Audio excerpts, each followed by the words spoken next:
Şimdi efendim, sevgili ablama tırpan dövmenin nasıl olduğunu anlatacağım. Şimdi bu örs, bu taş, bu çekiç, bu tırpanımız. Tırpanın bölümlerini anlatmama gerek yok değil mi? Anlatırsan iyi olur, hiç bilmeyenler olabilir. Tırpanımızın bu kısmına elcek diyoruz. Bu sapı. Bunda numarası var. İşte 8 ya da 10 numara oluyor. 8'leri kısa. Artık o ölçüsü bilmiyorum. 8 numara neye göre veriliyor ama 8 numara kısa, 10 numara uzun oluyor. Burası tırpanın ökçesi. Burası elceği söylediğimiz gibi. Bu da sapımız işte. 3 baştan oluşuyor. Şimdi dedemizden öğrendiğimiz şekilde nasıl tırpanın dövüldüğünü göstereceğiz. Bu örsün kafasının zedelenmemesi için metal bir malzemeyle çakmıyoruz. Bunu taşla çakıyoruz. Taşımız nerede? Burada. Bu şekilde vuruyoruz. Önce oturtturuyoruz güzelce. Sonra çekicimizi alıyoruz. Minderlerimiz dirseğimizi desteklemek için. Ayağımızı bu şekilde katlayıp alttan destekliyoruz. Tırpanı bu şekilde tutuyoruz. Sonra bir demirci hassasiyetinde olmasa da bir demirci gibi çekiçle örsün arasına tırpanı sıkıştırıyoruz. Ama bu işlem biraz hassas bir işlem. Şu şekil. Ağız kısmına, uç tarafına vurmamız gerekiyor. Uçtan ezmemiz gerekiyor ki incelsin ve keskinleşsin. Eğer ağız kısmının arka tarafından şu şekilde vurursak demir öne doğru gelir ama kalın bir şekilde gelir. Ona da kütükleme diyor bizimkiler. Yani ağzı keskinleşmez. O yüzden inceltmek gerekiyor. Önden geriye doğru. Yani şu şekilde değil de şuradan arkaya doğru. Bu şekilde dövüle dövüle tırpan tabii yeniyor. Sonuçta metal malzeme, teneke malzeme. Gördüğünüz gibi bu şekilde küçülüyor, küçülüyor, küçülüyor. Sonra böyle yıpranıp gidiyor. Ne denir ona? İnceliyor. İnceliyor.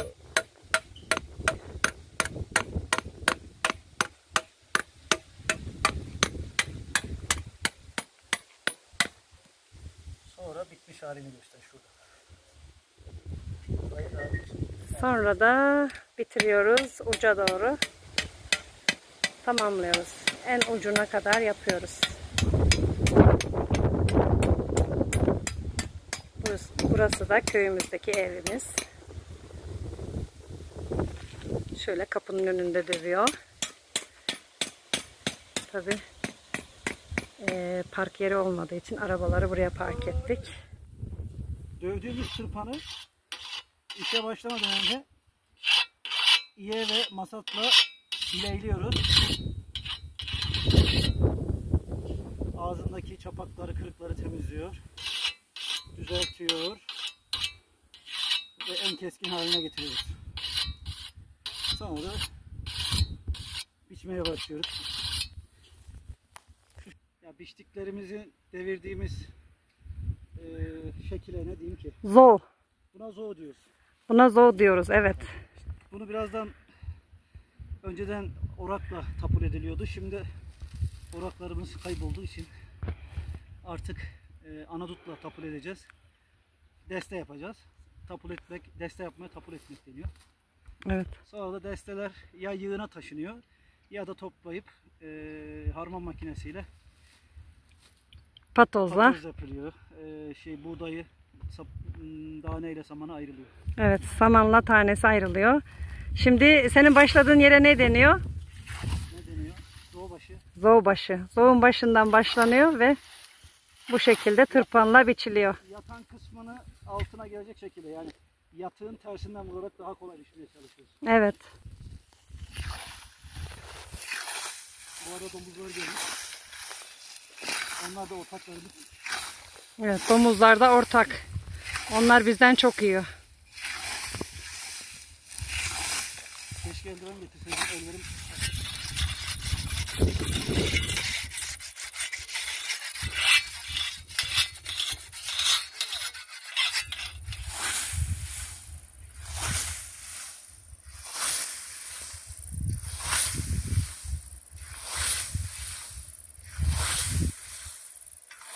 kaçırma yavrum, bak bak. Sakin sakin.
Onun boyu biraz sana göre ama bu biraz kesse iyice de. Çok.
Kaçırma yavrum, bak bak. Sakin sakin.